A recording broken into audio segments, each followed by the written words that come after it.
Most cream cheese on store shelves is not actually cream cheese. I know how that sounds. I know you've been buying it for years. I know the packaging looks the same, the color looks the same, the smell is close enough. But once you understand what's actually inside those little foil sealed tubs, once you see how the formulation works, you will never look at a dairy case the same way again. Here is what the industry figured out a long time ago. Cream is expensive, water is cheap, and if you can engineer a system that makes water behave like cream, hold its shape, spread smoothly, look dense and rich, you can sell water at cream prices and nobody asks any questions. That system exists. It's been refined over decades. And right now it is sitting in your refrigerator. This isn't a conspiracy theory. This is food science meeting corporate finance. The cream cheese category is worth billions of dollars globally. Millions of households buy it every single week, and the overwhelming majority of those buyers assume they're getting something simple. Milk, cream, cultures, salt. 4 ingredients, ancient process, nothing to hide. But flip the container, read the fine print on the back label. The ingredient list tells a completely different story. Today, we are auditing that story. We're exposing 5 brands that quietly replace the process with a workaround, and identifying 5 brands that still make cream cheese the way it was actually supposed to be made. And I will tell you right now, the number 1 brand on our real list completely blindsided me, because it's not the one anyone talks about. I spent weeks going through every major cream cheese product on shelves, auditing ingredient decks, cross-referencing FDA labeling rules, tracing which corporations own which products. The results were not what I expected. And by the end of this, you'll know exactly what you're paying for. To understand the scam, you need to understand the original process, because real cream cheese is, at its core, almost embarrassingly simple. You take milk and cream. You introduce lactic acid bacteria. Those bacteria ferment the mixture, acidify it, and over time the proteins tighten and the fat coalesces into a dense, naturally stable structure. No additives required. The chemistry does the work. That's it. That's the whole process. Now here's where the economics come in. And this is where it gets interesting. To produce 1 kilogram of real, traditional cream cheese, you need a substantial quantity of dairy fat. Cream is one of the most expensive components in food manufacturing. So at some point, a very smart and very financially motivated food scientist asked a very simple question. What if we could keep the texture but use less cream? The answer was hydrocolloids, carrageenan, xanthan gum, guar gum, locust bean gum. These are not random chemicals. They're a class of ingredients that bind water molecules and create viscosity. Now, in other words, they make water thick. They make water feel rich. They simulate the mouthfeel of fat without any actual fat being present. This is a logistical magic trick. You replace expensive cream with cheap water, add a hydrocolloid system to hold it all together, and the consumer gets something that looks identical, spreads similarly, and tastes close enough. Your cost per unit drops dramatically. Your margins improve. Your shareholders are happy. And legally, it all holds up. Because of one single word. The Food and Drug Administration has a specific standard of identity for cream cheese. It requires a minimum fat content and a maximum moisture level. Products that meet this standard can be called cream cheese, full stop. But here's the loophole the industry exploited. If a product is labeled a cream cheese spread, those rules become far more flexible. More moisture is permitted, more stabilizers are allowed.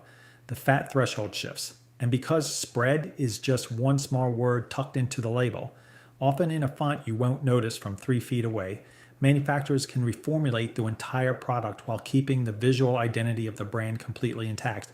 Same packaging, same colors, same front of pack claims about freshness and real dairy. Completely different internal formulation. That's not an accident, that's a strategy. The skip list number 5, Arla Foods processed cream cheese lines. Arla is a massive global dairy cooperative. We're talking about one of the largest dairy companies on the planet operating across dozens of countries. And at that scale, consistency becomes everything. You cannot afford regional variation. You cannot let fermentation be unpredictable. So what do? You engineer it out. You replace the biological process, fermentation, with a formulation process. You add stabilizers and protein isolates to guarantee that every unit across every market behaves exactly the same way. The product is uniform, it ships well, it sells, but the process that made cream cheese what it was, that's been optimized away in favor of industrial consistency. Number 4, Dairy Farmers of America, private label production. Here's something most consumers don't know. Many of the store brand cream cheese products you see, the ones with the grocery chain's own logo on the front, aren't made by that grocery chain. They're produced by large dairy cooperatives like Dairy Farmers of America, which manufactures at enormous scale for multiple retail clients simultaneously. Flip the label on your store brand tub and read the fine print. Somewhere, there's a manufacturer code. The formulation issue here is specific. Instead of building texture from whole cream, these products often use whey protein concentrate and milk protein concentrate to reconstruct that structure from isolated components. It's efficient, it's technically dairy, but it is not the same as starting with full cream and letting cultures do their work. You're paying for reassembled parts, not the original. Number 3, 365 by Whole Foods Market. Cream cheese spread. This one matters because the betrayal runs deeper. When you walk into Whole Foods, you are making an implicit deal. You're paying more because you believe the sourcing is better, the ingredients are cleaner, the standards are higher. The whole brand is built on that premise. And then you read the label on the 365 cream cheese spread. Gargum, locust bean gum. The same industrial stabilizer system showing up in the budget brands, just with slightly more sophisticated label language around it. The premium grocery environment creates a perception of quality that the ingredient list does not fully support. You're paying for the branding of clean eating. The ingredient deck tells a more complicated story. Number 2, great value cream cheese spread. Walmart. This one is the clearest example of cost optimization at work, and at least it's honest about what it is. Great value is positioned as a budget alternative. Nobody is pretending it's artisanal. But when you examine the formulation, modified food starch, multiple stabilizers, elevated moisture content, you see exactly how cost reduction happens at the ingredient level. More water, more engineered thickeners, less actual cream. The financial stake here is worth naming. You're paying less per unit, yes, but the ratio of what you're paying versus what you're actually getting, a real dairy fat, real fermentation, is unfavorable. You're not getting a discount on cream cheese. You're buying a cream cheese shaped product. Number 1, Philadelphia cream cheese spread, Kraft Heinz. This is the one that will genuinely surprise people because Philadelphia isn't just a brand abattoir, it is the category. When most Americans think cream cheese, they think Philadelphia. The name is synonymous with the product, and that's exactly what makes this so significant. Turn the block of Philadelphia cream cheese around, the plain block, not the spread. That formulation is actually relatively clean, but Philadelphia cream cheese spread, look at the ingredient list: carrageenan, guar xanthan gum. These 3 ingredients are doing the work that cream is supposed to do. They're binding water. They're creating that smooth, spreadable texture. They're holding the structure together so the product can sit on a shelf, survive distribution, and behave consistently in 1,000 different temperature environments. Made with fresh milk and real cream, the front of the package says. And technically, that's not a lie. There is milk. There is cream. But there's also an entire stabilizer system layered on top of that dairy foundation to make a lower fat, higher water formulation perform like something richer than it actually is. You are paying for one of the most recognized food brands in history, and part of what you're buying is a very effective illusion. Before we get to the brands that are actually doing it right, let's give you a tool you can use right now. The melt test. Take a small spoonful of your cream cheese and put it in a pan over low heat. Do not stir it. Do not touch it. Just let it sit. Real cream cheese, made the traditional way, will slowly, smoothly break down. You'll see the fat separate slightly from the water. It becomes glossy and liquid in a natural, predictable way. The fat does what fat does when heat is applied. Heavily stabilized cream cheese does something else entirely. It goes sticky. It clumps. It resists the heat in a way that feels almost rubbery. That is the hydrocolloid system activating under temperature stress. Those gums and starches were designed to hold structure. And under low heat, instead of melting cleanly, they fight back. Once you see that happen, you understand what's actually in the container. Second test, the cold spread test. Take your cream cheese straight from the refrigerator and try to spread it. Real cream cheese resists slightly. It feels dense. You have to work with it a little. That resistance is fat doing its job. Engineered versions spread too easily, almost instantly, almost like they've been whipped with air or water, because in many cases they have been. Third test, and this is the simplest one. Count the ingredients. Real cream cheese needs 4: milk, cream, salt, cultures.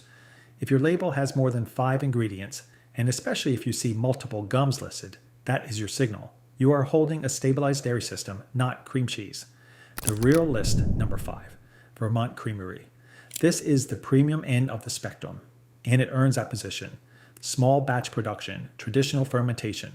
exceptionally high butter fat content. Vermont Creamery cream cheese is what chefs reach for when texture and flavor actually matter to the final dish. The ingredient list is exactly what it should be. This is what the product looks like when quality is the actual priority, not a marketing claim. Number 4, Green Valley Creamery. Here's a brand that solved a real problem without compromising the formula.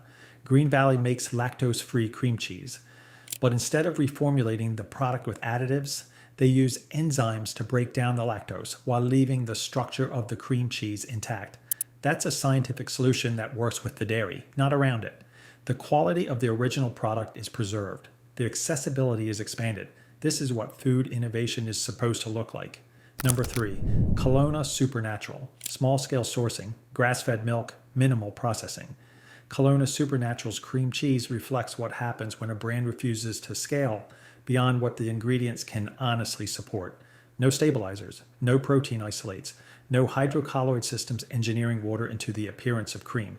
This is what cream cheese looks like before industrial optimization gets involved. If you want the baseline, the reference point for what the product is supposed to be, this is it. Number 2, Nancy's Probiotic Foods. Nancy's leans into fermentation as the core of its identity, and not as a marketing angle, as also great, no, as a literal production method. Instead of using stabilizers to create thickness, they allow live cultures to do the work over time. The result is natural thickness, a slight authentic tanginess, a texture that comes from biology rather than chemistry. This is closer to how cream cheese was originally developed, before someone realized that gum systems were cheaper than patience. Number 1, Organic Valley. This one surprised me, because it's not niche. This is a brand you can actually find at scale, in mainstream grocery stores, at a price point that isn't stratospheric. And yet the ingredient list reads like it was written in 1950. Organic milk, cream, salt, cultures. That's the list. No gums, no stabilizers, no modified starches, no protein concentrates, nothing that needs explaining. Organic Valley is a farmer-owned cooperative, and that ownership structure changes the incentive entirely.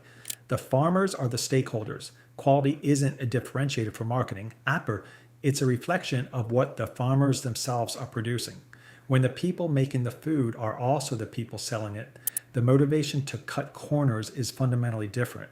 This is real cream cheese at scale, at a reasonable price. It exists, and most people walk right past it.